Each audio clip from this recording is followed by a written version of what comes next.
সুপ্রিয় শিক্ষার্থীবৃন্দ, welcome to online class. এই স্লাইডে তোমরা দেখতে পাচ্ছ সেল ডিভিশন, মেয়োসিস, এবং একটি সেল থেকে 4টি ডটার সেল তৈরি হয়, অর্থাৎ মেয়োসিস সেল ডিভিশনের মাধ্যম দিয়ে একটি কোষ থেকে 4টি অপত্য কোষ তৈরি হয়। সান্তাহার সরকারি কলেজে আয়োজিত অনলাইন ক্লাসে আমি তোমাদের সঙ্গে আছি ডক্টর শাহ মোহাম্মদ মাহবুব আলম, সহকারী অধ্যাপক ও বিভাগীয় প্রধান, উদ্ভিদ বিজ্ঞান বিভাগ, সান্তাহার সরকারি কলেজ, বগুড়া। একাদশ শ্রেণীর বিজ্ঞান বিভাগের জীববিজ্ঞান প্রথম পত্রের 2য় অধ্যায় কোষ বিভাজনের যে আলোচনা চলছিল, তার আলোচনার সূত্র ধরে আজকের নির্ধারিত বিষয় মেয়োসিস কোষ বিভাজন। শিখন ফল। মেয়োসিস কোষ বিভাজন ব্যাখ্যা করতে পারবে, মেয়োসিস কোষ বিভাজনের প্রক্রিয়ার ধাপ বিশ্লেষণ করতে পারবে। মেয়োসিস বা হ্রাসমূলক কোষ বিভাজন। তোমরা জানো যে মেয়োসিস সেল ডিভিশনে একটি মাতৃকোষ থেকে 4টি অপত্য কোষের সৃষ্টি হয় এবং প্রতিটি অপত্য কোষের ক্রোমোজোম সংখ্যা মাতৃকোষের অর্ধেক হয়। তাহলে যে ধরনের সেল ডিভিশন প্রসেসে একটি মাতৃকোষ থেকে নিউক্লিয়াস জটিল পরিবর্তনের মাধ্যম দিয়ে বিভক্ত হয়ে 4টি অপত্য কোষের সৃষ্টি করে এবং প্রতিটি অপত্য কোষের ক্রোমোজোম সংখ্যা মাতৃকোষের অর্ধেক হয়, তাকে মেয়োসিস বা রিডাকশনাল সেল ডিভিশন বলা হয়। তাকে এই জন্য রিডাকশনাল বলা হয় যে মাতৃকোষের নাম্বার অফ ক্রোমোজোম থেকে যে নতুন কোষগুলো তৈরি হয়, নাম্বার অফ ক্রোমোজোম অর্ধেক হয়ে যায়, রিডাকশন হয়, ফলে এটিকে আমরা হ্রাসমূলক সেল ডিভিশন বলে থাকি।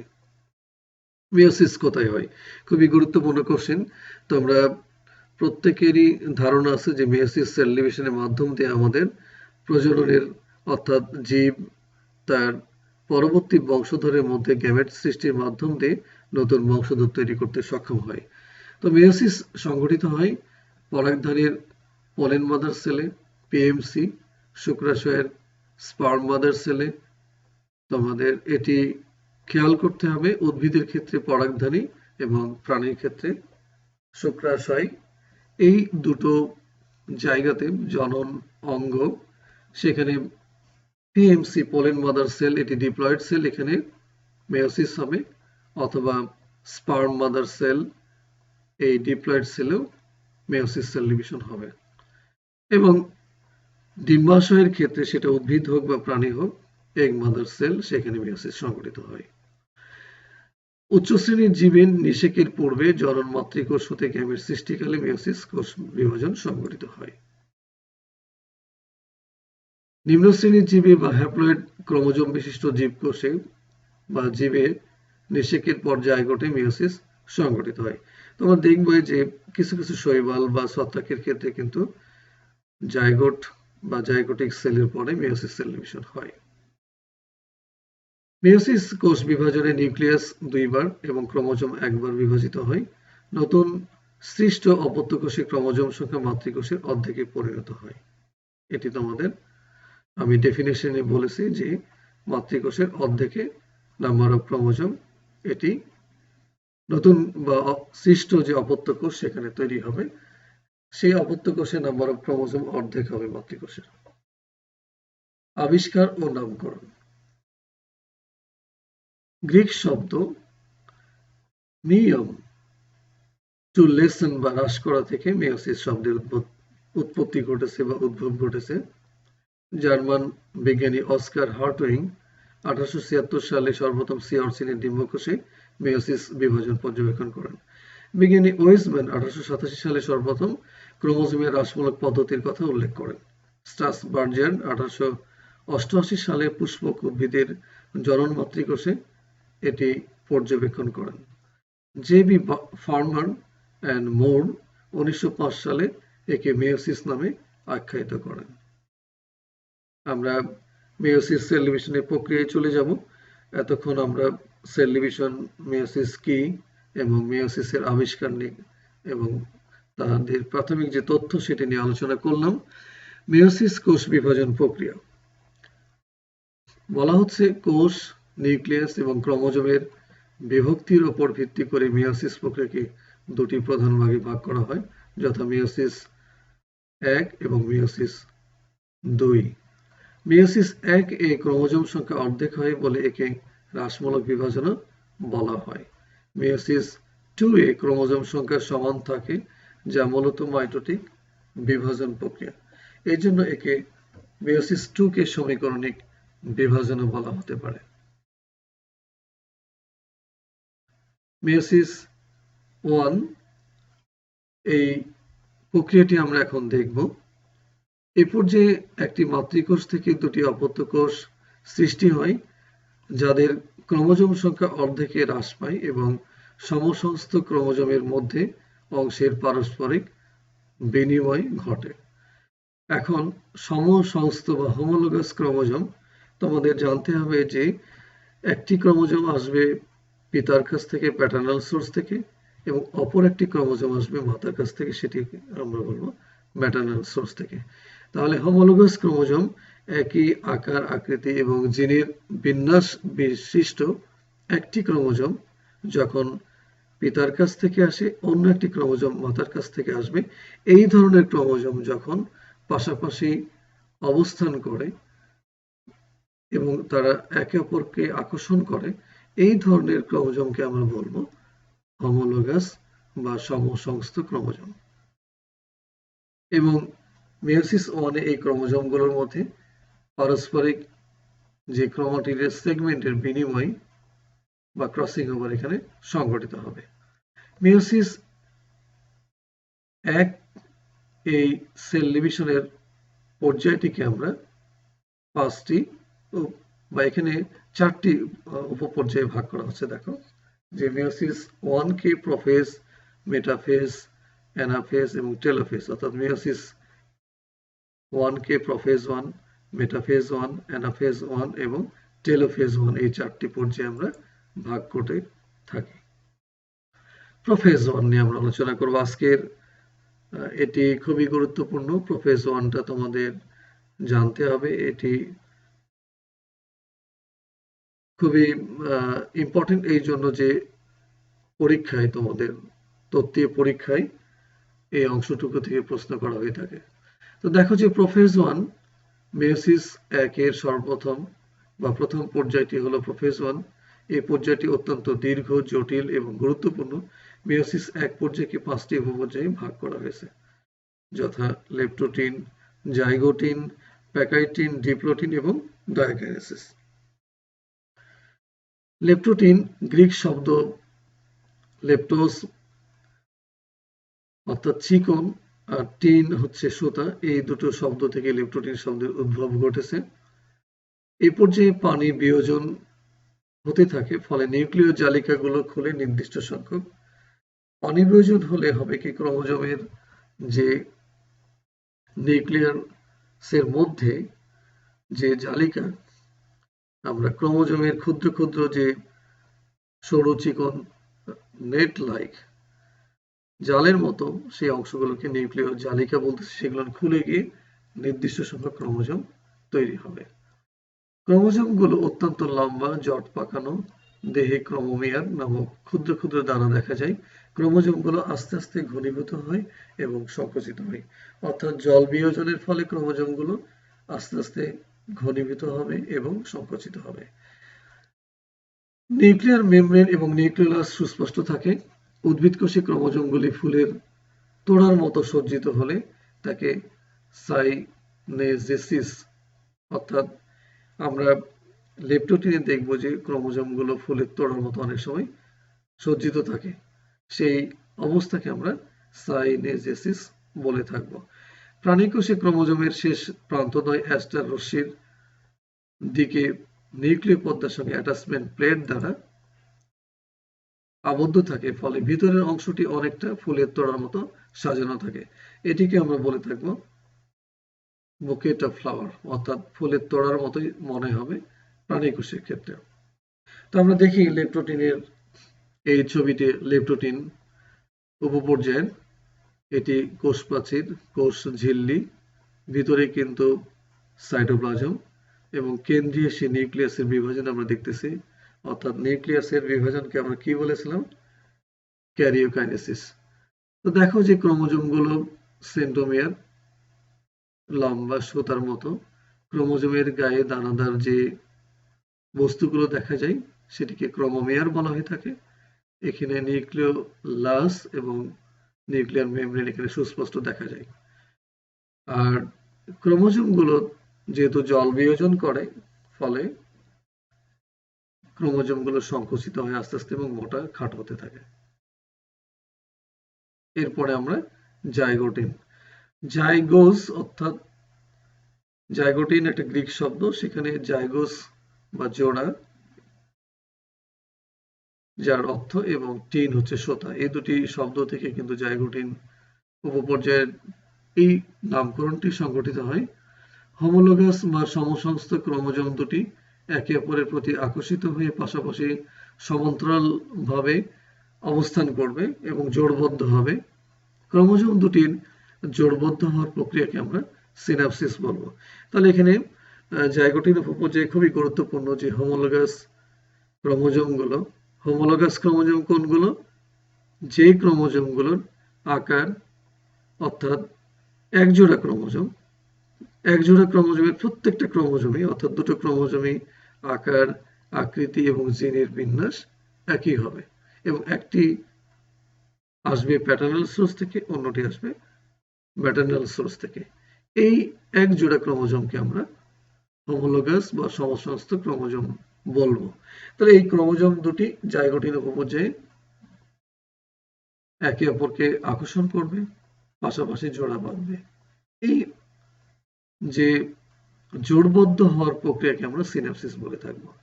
হোমোলোগাস ক্রোমোজোমের প্রত্যেক জোড়াকে বাইভ্যালেন্ট, এখানে বাইভ্যালেন্ট হবে শব্দটি, বাইভ্যালেন্ট বলে। নিউক্লিয়াসের আয়তন সামান্য বৃদ্ধি পায়, নিউক্লিয়ার মেমব্রেন নিউক্লিওলাস অবিকৃত থাকে, শেষের দিকে ক্রোমোজোমগুলো দৈর্ঘ্যে খাটো মোটা হয়। সিনাপসিসের সময় দুটি হোমোলোগাস ক্রোমোজোমের মাঝে যে সকল প্রোটিন যৌগ দুটি ক্রোমোজোমকে জোড় বাঁধতে সাহায্য করে তাকে সিনাপ্টোনেমাল কমপ্লেক্স বলা হয়ে থাকে। সিনাপ্টোনেমাল কমপ্লেক্স কেন্দ্রীয় ঘন উপাদান, উভয় পাশে আমরা দেখব যে এটা কেন্দ্রীয়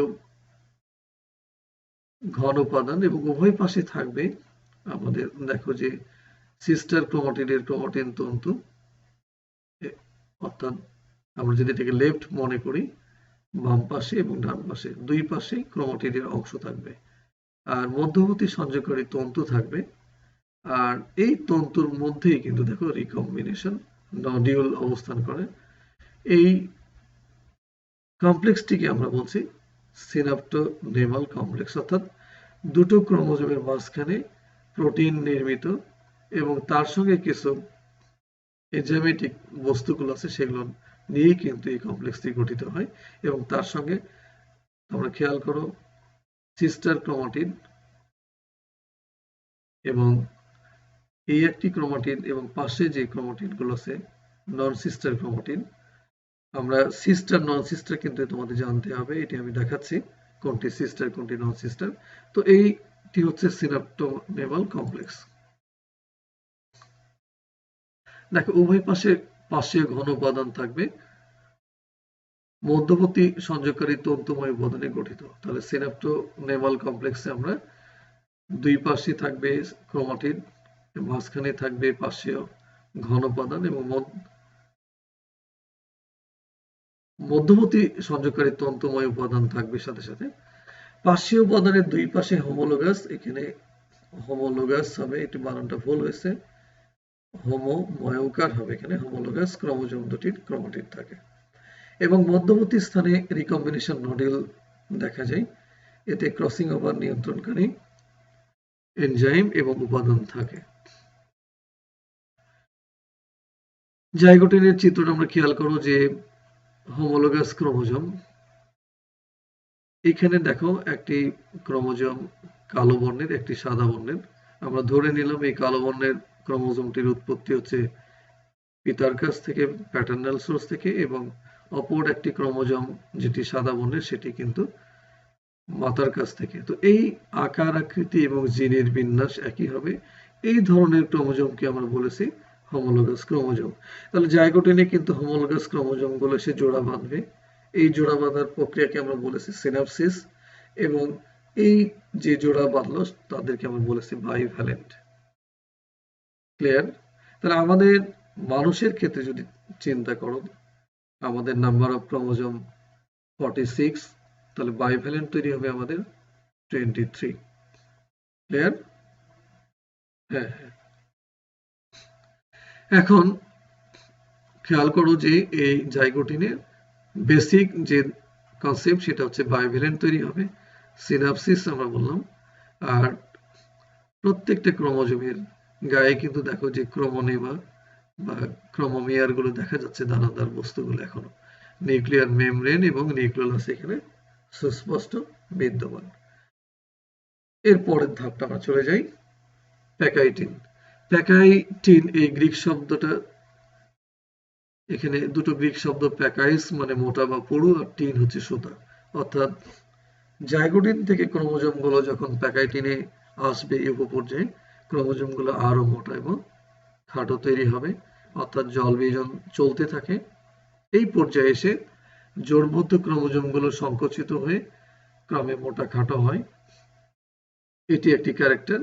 হোমোলোগাস ক্রোমোজোম গুলো সেন্ট্রোমিয়ার ব্যতীত লম্বালম্বিভাবে দ্বিধাবিভক্ত হয়ে দুটি ক্রোমাটিডে পরিণত হয়।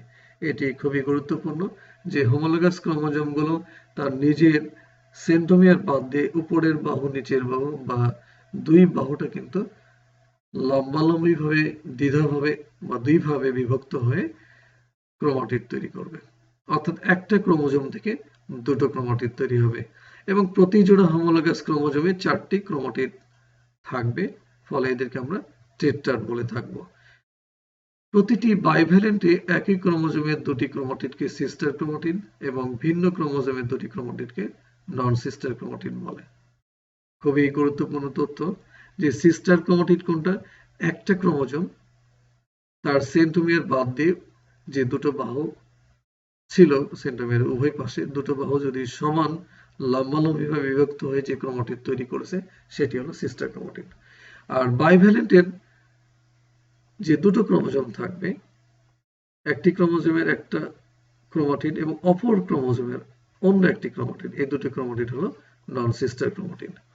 এই উপদশায় শেষের দিকে হোমোলোগাস ক্রোমোজোমগুলোর মধ্যে বিকর্ষণের ফলে এবং আরো একটি ঘটনা যে প্যাকাইটিনে এই নন সিস্টার ক্রোমাটিড গুলো পাশাপাশি যুক্ত হবে একটা স্থানে, যুক্ত হয়ে সেই স্থান বিনিময় ঘটবে, অর্থাৎ ক্রসিং ওভার সংঘটিত হবে। যুক্ত হওয়ার স্থানটা একটি স্থান হলে ইংরেজি, খেয়াল করো ইংরেজি যে বর্ণ এক্স তার মতো হবে, এটিকে আমরা কায়াজমা বলবো। একাধিক স্থানে হলে কায়াজমাটা বলবো, একটি স্থানে হলে এক্স আকৃতির, একাধিক স্থানে হলে কায়াজমাটা বলা হয়ে থাকবে। এবং একটি স্থান থেকে যখন একাধিক স্থানে ক্রোমোজোমের নন সিস্টার ক্রোমাটিড জোড়া লাগবে তখন সেখানে কিন্তু লুপ বা ফাঁস তৈরি হবে। আমরা দেখবো এগুলো। তাহলে প্যাকাইটিনে দুটো ঘটনা, যে এখানে নন সিস্টার ক্রোমাটিডের মধ্যে অংশের যে স্পর্শ করবে এবং এখানে কিছু এনজাইমেটিক ফাংশন কাজ করবে, এন্ডোনিউক্লিয়াস হতে পারে, ডিএনএ, এখানে যে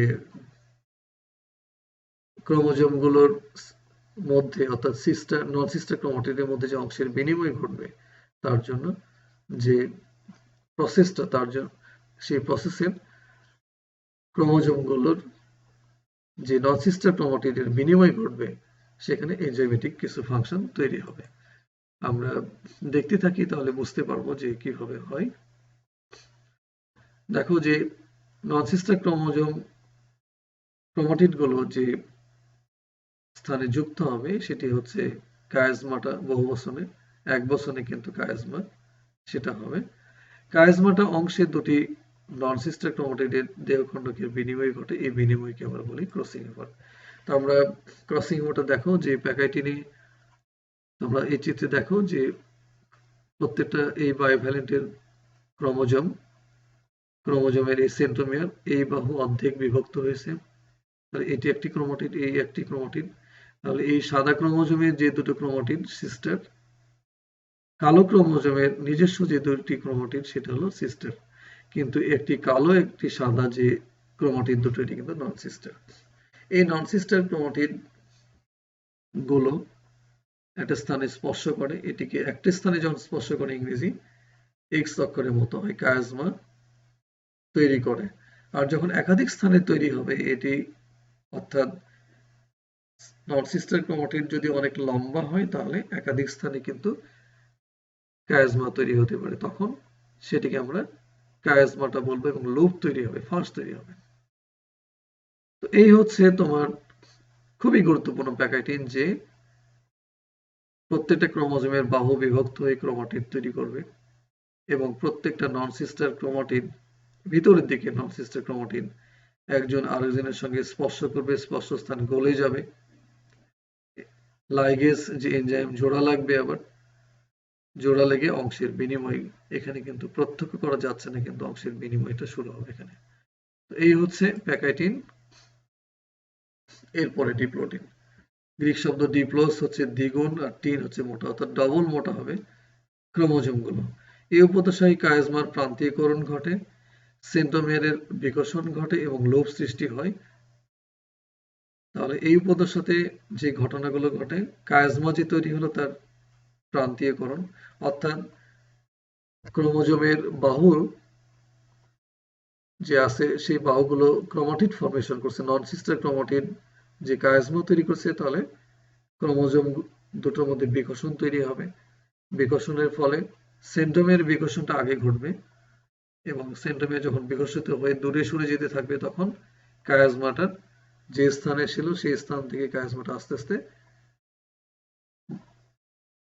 ক্রোমাটিডের শীর্ষের দিকে চলে যাবে, অর্থাৎ মাঝখানে যদি যুক্ত থাকে আস্তে আস্তে এটি তার প্রান্তের দিকে চলে যাবে, ফলে এটিকে আমরা প্রান্তীয়করণ বলে থাকি, টার্মিনালাইজেশন বলা হচ্ছে এখানে হবে। এবং লুপ সৃষ্টি হলে, অর্থাৎ লুপ আমি বললাম যে একাধিক স্থানে, অর্থাৎ নন সিস্টার ক্রোমাটিড যদি অনেক লম্বা হয় তাহলে একাধিক স্থানে কায়াজমা তৈরি হতে পারে, তাহলে সেখানে কিন্তু ফাঁস তৈরি হবে। এটি হচ্ছে ডিপ্লোটিনে দেখা যায়। এবং হোমোলোগাস ক্রোমোজোমের মধ্যে বিকর্ষণ বলের তীব্রতা বৃদ্ধি পায় এবং একে অপর হতে বিচ্ছিন্ন হতে থাকে, এবং বিকর্ষণ বলের তীব্রতা আরো বৃদ্ধি পেলে কায়াজমাটাগুলো ক্রোমোজোমের প্রান্তের দিকে সরে যায়, যেটিকে আমরা বলছি টার্মিনালাইজেশন, প্রান্তীয়করণ। এই প্রক্রিয়াকে কায়াজমাটার প্রান্তবর্তন বলে, টার্মিনালাইজেশন, বা আমরা অলরেডি বলছি এটাকে প্রান্তীয়করণ বা প্রান্তবর্তন। বিকর্ষণের ফলে দুটি কায়াজমাটার মধ্যবর্তী স্থানে লুপের সৃষ্টি হয়। এর শেষের দিকে ক্রোমোজোমগুলো সংকুচিত হয়ে খাটো ঘনীভূত হয়, নিউক্লিয়াস খুব ছোট হয়ে অস্পষ্ট দেখায়, তবে নিউক্লিয়ার মেমব্রেন অপরিবর্তিত থাকে এই ডিপ্লোটিন উপদশায়।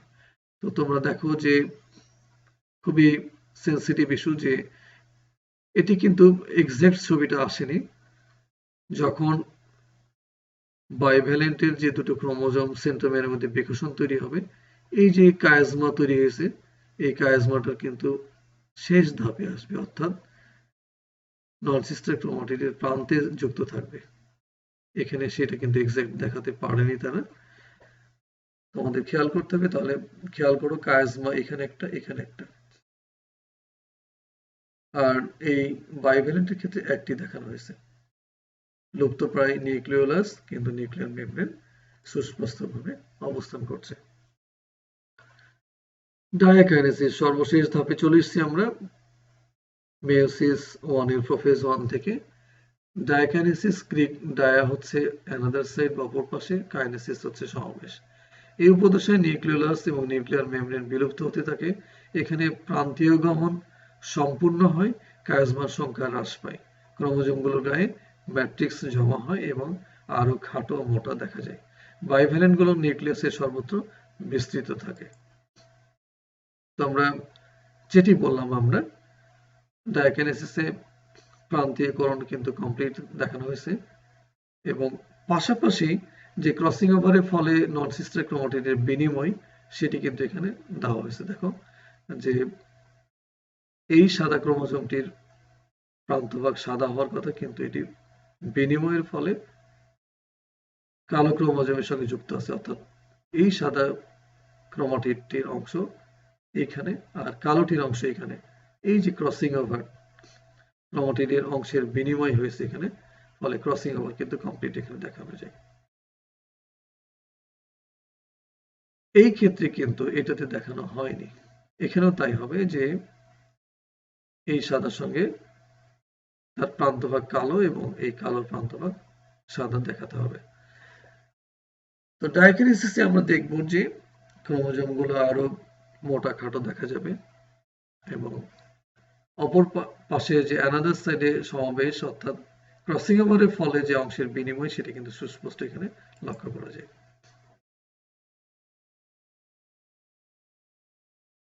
ধন্যবাদ সবাইকে আমার সঙ্গে থাকার জন্য। আজকের মতো মেয়োসিস সেল ডিভিশনের প্রোফেজ 1 থেকে আলোচনা করলাম এবং প্রোফেজ 1 এর 5টি উপদশা লেপ্টোটিন, জাইগোটিন, প্যাকাইটিন, ডিপ্লোটিন এবং ডায়াকিনেসিস নিয়ে আলোচনা করেছি। তোমাদের এই আলোচনার মধ্যে কোনো বুঝতে অসুবিধা হলে আমাকে অবশ্যই জিজ্ঞেস করবে পরবর্তী ক্লাসে, আমার সঙ্গে তোমরা কন্টাক্ট করবা। আর তোমাদের পড়াশোনা নিয়মিত চালিয়ে যাও তোমরা। কোভিড-19 থেকে নিজেকে মুক্ত রাখো। কোভিড-19 এর সেকেন্ড ওয়েভ গোটা বিশ্বে এবং বাংলাদেশেও চলে আসছে আমার মনে হচ্ছে।